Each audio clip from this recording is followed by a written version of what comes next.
Bonjour et bienvenue sur Salut Canada. Aujourd'hui, je vais parler des sentiments des Canadiens face à l'immigration. Donc, l'immigration n'a jamais été aussi élevée et les Canadiens n'ont jamais été aussi satisfaits. Donc, avec une immigration pouvant atteindre 400 000 personnes par an, un nouveau sondage révèle que les sentiments pro-immigration atteignent un niveau historique. Alors que l'immigration atteint son plus haut niveau dans l'histoire du Canada, un nouveau sondage révèle que le Canada demeure l'un des pays les plus favorables à l'immigration sur Terre. Selon un sondage téléphonique auprès de 2000 Canadiens mené par Environex Institute, un nombre record de Canadiens sont d'accord avec l'idée que le Canada a besoin de plus d'immigrants. Cela va de pair avec un nombre record de Canadiens qui déclarent croire que les niveaux d'immigration sont trop élevés. Les enquêteurs d'Environix ont constaté que 58% des répondants étaient d'accord avec l'idée que le Canada a besoin de plus d'immigrants pour augmenter sa population. C'est un virage à presque 180 degrés par rapport au sentiment d'il y a 30 ans. Le rapport cite un sondage similaire en 1993 dans lequel 77% des répondants ont déclaré qu'ils ne voulaient pas que les immigrants augmentent la population. Un phénomène similaire semblait caractériser la notion canadienne que les niveaux d'immigration étaient trop élevés. Environix a cité des données des sondages historiques de 1977 et pour montrer que 61% des Canadiens étaient en faveur d'une réduction des taux d'immigration. Dans leur dernière enquête, ce chiffre était tombé à 27%. Le sondage qui sort à peu près chaque année a été commandé par la Century Initiative, un groupe dont l'objectif explicite est de faire passer la population du Canada à 100 millions d'ici 2100. Néanmoins, cela concorde avec d'autres données du sondage qui montrent que les Canadiens sont généralement satisfaits de l'immigration. En 2019, l'Institut Angus Reid a mené une enquête particulièrement complète sur les sentiments des Canadiens à l'égard de l'immigration. Bien que les chiffres ne soient pas aussi décisifs que ceux trouvés par Environix, Angus Reid a constaté que les Canadiens considéraient généralement l'immigration comme essentielle à l'économie et n'étaient pas enclins à voir les immigrants comme une menace pour leur propre emploi.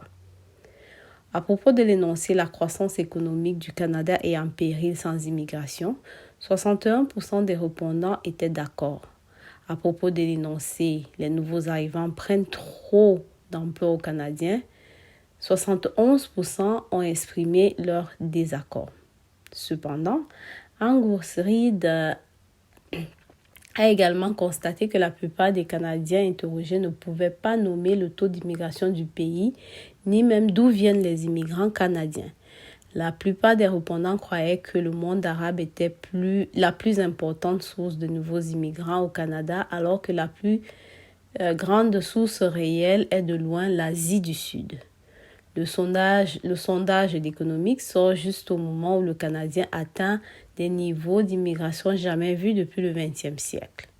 Lorsque l'immigration massive en provenance de l'Europe a été utilisée pour s'installer dans les prairies. L'an dernier, le Canada a accueilli 401 000 nouveaux résidents permanents, l'équivalent de l'ajout d'un Halifax supplémentaire en seulement 12 mois. Selon les récentes projections de Statistique Canada, si ces tendances se maintiennent d'ici 2041, le pays comptera 50 millions d'habitants dont la moitié sont soit des immigrants, soit des enfants d'immigrants. Pas plus tard que la semaine dernière, de nouvelles données de recensement ont montré que 23% des personnes recensées sont soit des immigrants reçus, soit des immigrants permanents. Le Canada est unique parmi les pays occidentaux pour n'avoir presque aucun sentiment anti-immigration dans son discours politique national. Lors de la dernière course à la direction des des conservateurs, par exemple, chaque candidat a exprimé soit son accord avec le taux d'immigration actuel, soit sa conviction qu'il devrait probablement être plus élevé. Et 2 de ces candidats étaient eux-mêmes des immigrants. L'un des principaux contributeurs à cela peut être le fait que le Canada est particulièrement exigeant quant à qui il laisse entrer.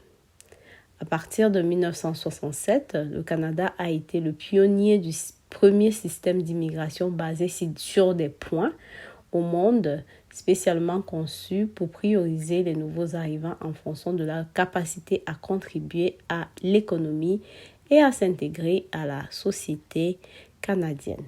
Donc ça, c'est un article qui a été publié dans le National Post. Je vais vous mettre un lien dans la barre de description.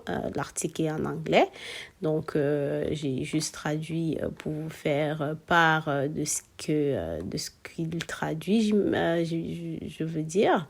Donc ce qu'on comprend par là, c'est que les Canadiens sont en grande majorité très favorables à l'immigration.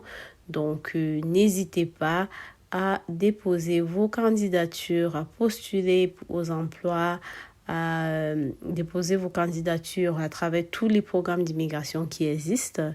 Le Canada est un pays, en tout cas reste un des pays qui est encore assez favorable à l'immigration. Donc profitez-en si cela fait partie de votre plan de vie.